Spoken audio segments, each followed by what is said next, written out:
Monday, but I wanted to give you this one as more of an introduction, so this one goes a little bit slower and kind of walks through the things.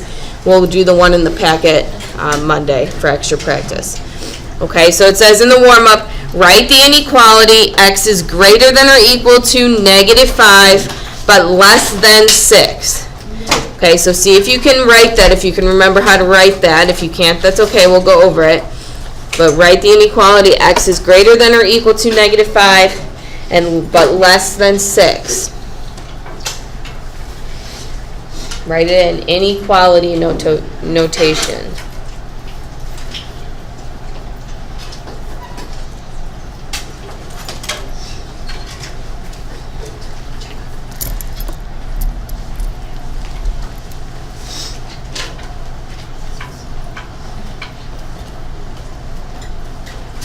Okay, so you should put, when x is between two numbers, you should put the x in the middle, and then you should be able to write the numbers on either side. So it's greater than or equal to -5. Okay, so I'm going to say x is greater than or equal to -5, but less than 6. Okay, so it falls between -5 and 6. It's a greater than or equal to here, so that's why this line's here, and just less than 6. Anybody have that? Yeah, we're trying to remember this one, I know. So, okay, so that's inequality notation. In number 2, it says graph the following function when f of x is just equal to 3. Okay, so when f of x is equal to 3, that's like y equal to 3. So if y is equal to 3, I'm going to go up on the y-axis to 3, and then just draw a horizontal line straight through 3. Okay, so y equals a number lines are horizontal lines. X equals a number lines are vertical lines. So if this said x equals 3, it would go like this. Okay, so these are just some reminders for getting into piecewise functions. 3 says, write the inequality that represents the subdomain of the left piece. So if we just want the domain of this piece of this function, okay, this function, and it does say inequality, so we can't put it in interval notation, is all the x's less than what value? 0. Good. Okay, so I'm going to write x is less than 0. Do I write less than or equal to 0? No, because this is an open circle here. If it was closed, then I could put the line on that. Okay, so we're going to start to get into piecewise functions. Piecewise functions are where you can have multiple types of functions all on the same graph. So you could have a linear, cubic, quadratic, all on the same graph. Okay, and maybe the quadratic is on this part of the graph and the linear is on a certain part, and so forth. Okay, I think you guys have seen these maybe briefly in the past, but we're going to kind of get into those today. Okay, it sort of wraps up everything together as far as the graphing goes. So the first thing that I would like you to do is just write the domains. So we're going to just write the domains given the graph. Okay, so we're just going to look at the graph. This part, -x plus 1, represents this piece of the function. Okay, so if I want to write the domain of just this piece of the function, we can think about what I want to write as the inequality. So what kind of x's are involved in that piece of the function? X is less than -3. Not less than or equal to, because it's an open circle. So just strictly less than -3. Okay.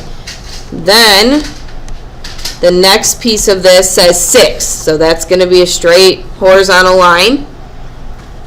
And I need to write the inequality that represents the x's involved in this piece.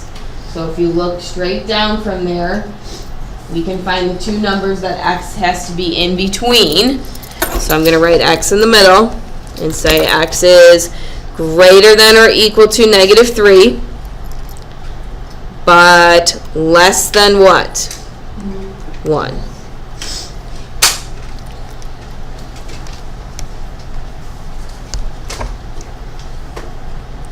Okay, then the next piece, the cubic function here, starts at what value? starts at 1, where we left off here. Starts at 1 and it increases forever. So I'm going to say x has to be greater than 1. Should it be greater than or equal to? Yes. Okay, I want you to notice something. If it's just less than and not less than or equal to, then on the next line when you talk about that same point in time or the same point on the graph, do you notice how this one is has the equal to part? Okay, and then this one does not have the equal to part with the 1, but this one does. They cannot both have the equal part. Okay, so if you're talking about both at 1, they can't both have that because the function can't be defined at 1 in 2 different places. Okay, so it's either one or the other. And in this case, they gave those to you on the graph. So you have to look at the open and closed circles. Okay, let's see if you guys can do the next one. Work with your group, talk with your group.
Okay, sounds like we at least attempted this one, right?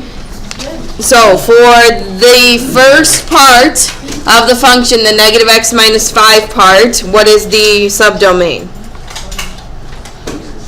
X is less than negative 2. Very good.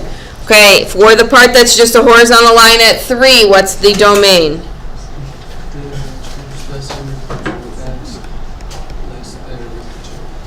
Less than or equal to 2. Okay, both are less than or equal to signs because they both have filled in dots here. It's a little hard to see. I don't know how it looked on your paper, but yeah, those are both filled in dots. So x was between negative 2 and 2, including negative 2 and including 2. Okay, and then the last part was x minus 6. So what should that say? X is greater than 2. Perfect. Good. Questions? Okay, flip it on over. 3 looks kind of crazy, but since I gave you the functions, all we have to do again is write the subdomains. So the first function was that x minus 1 cubed, and notice it looks like a cube, but it's moved to the right 1. That's what the transformation tells us should have happened. So between what two numbers is my x value there? X is between negative 2 and 6. 6. Okay, so we got, negative 2, 1, 2, 3, 4, 5, 6. Good. Okay, not including 6. Okay, then the next piece is that parabola looking shape. It's the U, and it moved, transformation-wise, it moved what direction? Right 5. Up 4, so this is where the U is. Okay, and so that also is an in-between kind of situation. X is between 6 and 14. Counted? I'm trusting you. Good. Okay, between 6 and 14. Not including 6, but also not including 14. Okay, so if you were to look at this function as a whole, that whole domain of the entire function would not include the 6, because this part didn't include 6, and this part didn't include 6. Okay, so that's kind of an interesting function that happened there. There's a hole at 6. We will be getting into where the holes and the asymptotes and things are later on in this year. Okay, but that's kind of a preview of what's to come. Okay, now we're going to get into a little bit tougher because you have to graph them yourself. Okay, so I'm going to remind you again of how to graph these. If it's a line, okay, it's a linear term, so it's not squared, not cubed. We're going to use the slope. Let me write it in order for you. Sorry. Plot y-intercept and use slope to find another point. Okay, so if it's a linear term, that's how we're going to graph it. If it is quadratic, we're going to use transformations to find vertex, and then use the pattern. Okay, and if you remember on quadratics, the pattern is right 1, up 1, right 2, up 4, and reflect. Okay, so that's the general pattern if it's not, reflected or stretched or anything. Okay, but that's just kind of the general pattern that we go off of. Okay, then cubic functions. We're going to use transformations to find, I'll call it the middle point.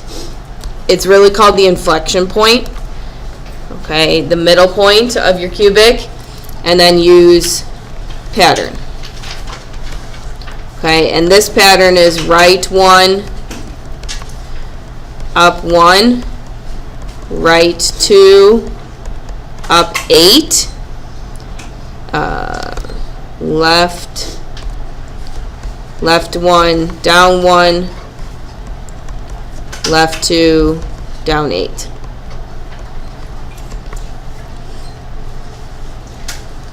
Okay, so these are the types of functions that I'm going to ask you to graph on these piecewise functions. So you kind of have to know how to graph each type.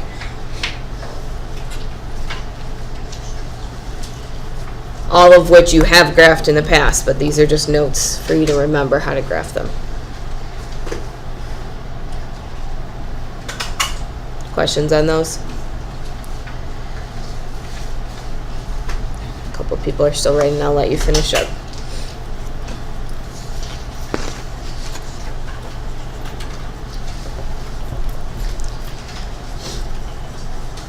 So on your test on Wednesday, there are 2 piecewise type questions.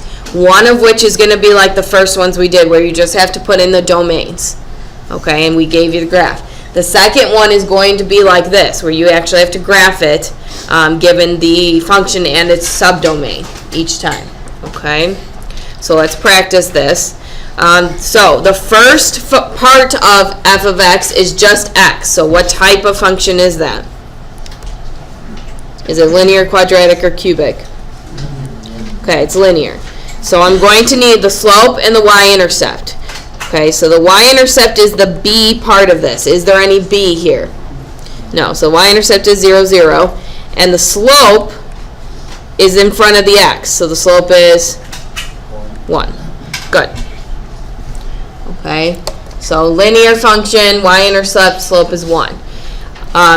If you are not writing in pencil, I might try to get a pencil out, okay, if you like to take your notes in pen, because you might have to erase parts of this depending on how we're graphing, or maybe you just want to kind of wait till the end to graph it. But I like to just sort of draw the line in and then erase what I don't need.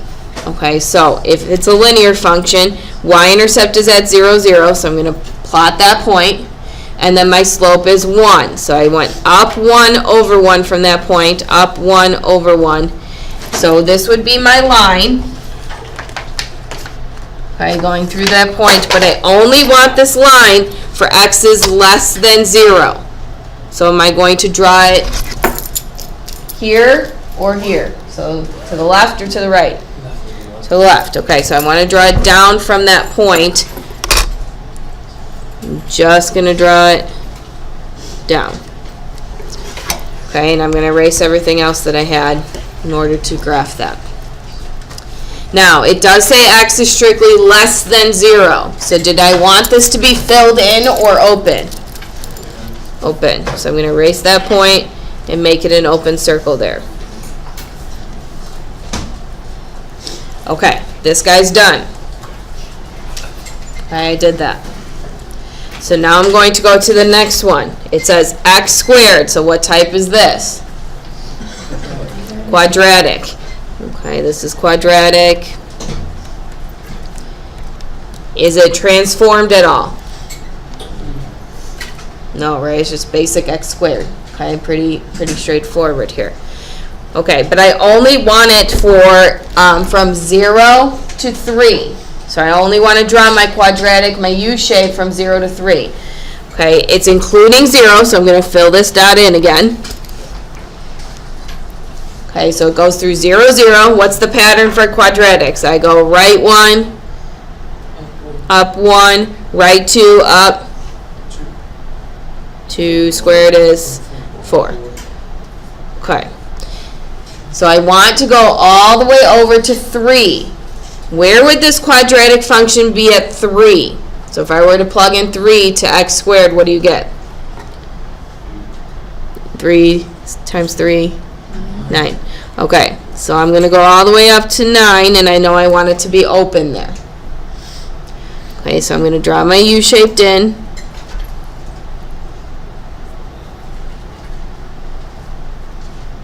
Now I'm done with this piece. Okay, so now I just have to figure out what's going on over here on this part of my graph for x is bigger than 3. What type of function is negative 2x plus 1? Linear. Okay. I need to find the y-intercept and the slope. What's the y-intercept? 1. So this is going to go through 0, 1. I also have to find the slope. The slope here is negative 2. Okay, this is where your pencil kind of comes in. Because if I were to graph it at 1, I'm going to put a little point, but very lightly, because I'm not going to have this part of the graph. Okay, at 1. And then I'm going to count my slope. Down 2 over 1. Down 2 over 1. Down 2 over 1. Okay, I only want this line to be on the part that's bigger than 3. So right now I'm at x being 3. At this point, I only want to draw it this way. Okay, so you can go back and erase those points after you draw it in. So I'll draw in my line. And then I go back and erase everything before that. But I needed those points in order to even figure out where it is. Now, you could have also just like put your finger on 1 and said like, okay, down 2 over 1, down 2 over 1, down 2 over 1 until you get to where you want to start. But sometimes it's helpful to just sort of trace it in and then erase what you don't want. Okay, and there's our first piecewise graph. Questions? It's not easy. Okay, it's kind of tedious. You got to like take your time and go through those. Okay, let's look at number 2. When it just says 4 and there's no x with the 4, what type of line is this? Horizontal. At 4. Okay, so up at 4, I'm going to have this horizontal line. But I only want it for x's less than or equal to negative 2. So I'm going to go over to x equals negative 2 and go up to 4 and say, okay, it's got to be drawn that way. Less than or equal to negative 2. Any questions on that one? That one's done. Okay, which is nice. If you can recognize that when it's a number, it's just horizontal line, those are pretty easy to draw in. Okay, the next one, what type of function is this? Cubic. Is it transformed at all? Yes, it moves what direction? Left 1. Right, left 1. Okay, so my middle point for my cubic function is left 1. Then the pattern says I'm going to go right 1, up 1, right 2, up 8.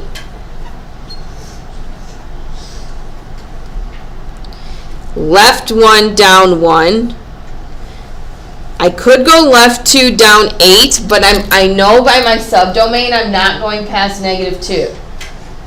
Right? It doesn't go past negative 2. And so if I went left 2 from my middle point, I'd be at negative 3 already, and I don't want to include that guy, right? So I'm just going to stop here. Do I want to include this point at negative 2? Look at the sign. No. Okay, so I'm going to make an open circle here. Okay, now I'm going to draw my little snaky shape for the cubic function. Do I want to include this point up here at 1? Yes. So I'm going to fill that in darker so I know, yes, I definitely want to include that guy. Okay. Okay, last piece of this is a quadratic function. Is it transformed at all? Good. It's up 3 and it's reflected over the axis, so it's going to face upside down. And I want this to be all for all x is greater than 1, so I'm going to be on that side of it. Okay, so I'm going to move this up 3. 1, 2, 3. So up 3. Okay, puts it right here. And then reflecting it is now, instead of going right 1, up 1, I'm going right 1, down 1. And I'm just going to trace this side of it in, and I'll erase what I don't want. Okay, so right 1, down 1, right 2, down 4. Where do I want this guy to start? And the subdomain. Okay, so start at 1, 2, right? So this is the first point that I want to include on this, because that's at 1 and it's up at 2. So because of the subdomain it's starting at 1, I'm going to start here. And I don't want to include that 1 because it is not greater than or equal to, it's just greater than. So do I want to draw in the left side of the U or the right side of the U? Okay, so I draw this guy down, and then I'm going to erase everything I don't want at that point. Ooh, do want that. So it takes some time, and it is a lot of like writing out what you need, okay, on these graphing ones. We'll keep practicing them, okay.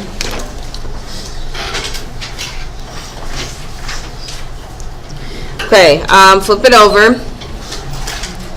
On the back, I graphed it for you. Okay, but between those 3 graphs, we need to fill in all the different pieces of this. Okay, and I gave you answer choices at the top. They will all be used. Okay, so that should make it a little bit easier. Okay, so maybe you want to kind of fill in the pieces that you automatically know are true.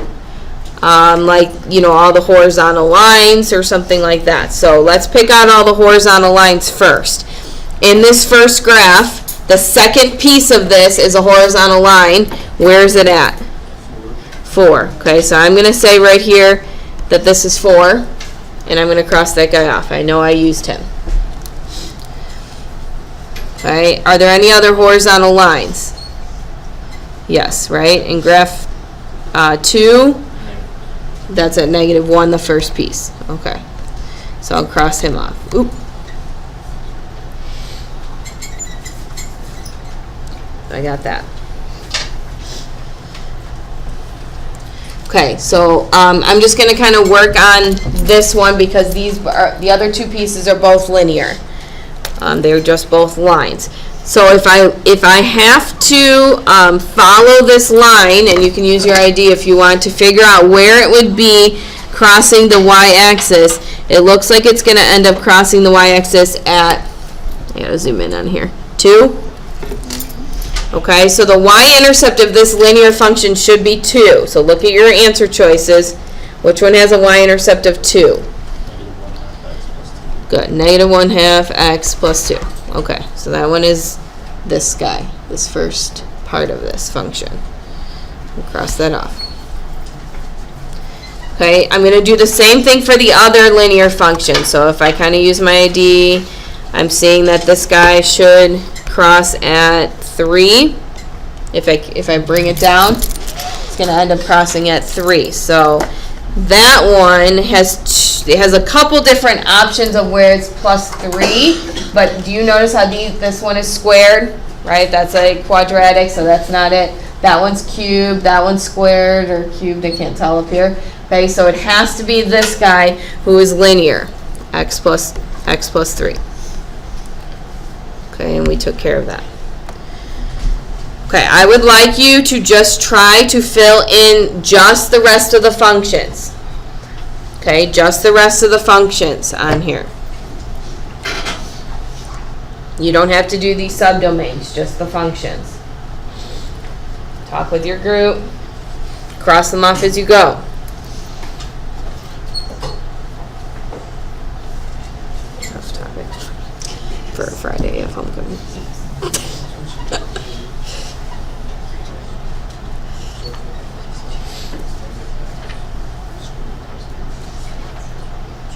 Eliminate the ones you know have to work. Sometimes you can just look and say it's linear. There's only one linear thing left.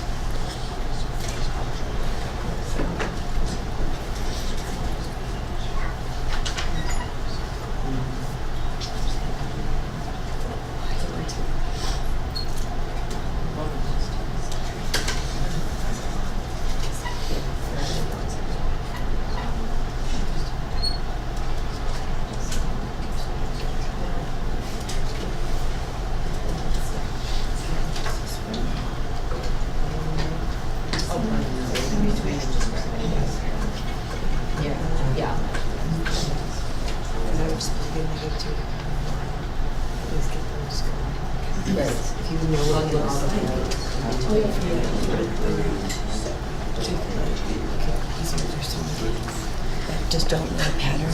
Yeah. That's just going to take them forever to do that. Mostly I think I thought of it just for like linear. Well, yeah. Because I would just plug in this So one you just and then know the values. slope. That way I don't have to like go up. Yeah. But that's just, I think. It's a good thing to mention, though. Okay, let's talk these through. In the second graph, the second part of this function right here is what type of function? It's quadratic, and it's upside down. So it should be negative out in front. So which one goes to that? Negative x squared plus 3. It is moved up 3 and it's flipped upside down. So that works. Yes? Questions? Okay, what type of function is the third part of this? Linear. What's the only other one that's linear up there? X minus 3. Or is that the only one? There's another linear, isn't there? No. Yeah, the 1/2 x minus 6 is also linear, but that y-intercept here would end up being at negative 3. Okay, now I go to the third function, which looks so crazy. Okay, but you have to see, like, this part's quadratic, this part's cubic, this part's linear. Okay, so we got quadratic, cubic, linear. So out of the ones left, you should be able to find this is x plus 2 squared plus 3, negative x cubed plus 3, and 1/2 x minus 6. Questions? Okay. Ms. Sabo and I were talking, and she said that she does these graphs a little bit different, and so I wanted to mention to you, because if you don't really like the pattern or you get confused about the pattern, this might be a good option for you. You could always just plug in the values between, like, for example, negative 2 and 1. So if I plug negative 2 in, I'll get a point. If I plug 1 in, I get a point. I graph it. Plug in 0. Okay, graph it, plug in 1, graph it, and it's going to end up looking like this. Okay, so if you're not real keen about the patterns or remembering that, You can always just plug in some points that are in these domains and figure out what the function looks like on the graph. And that's how Miss Petro, sorry, I called you Miss Sable. Miss Petro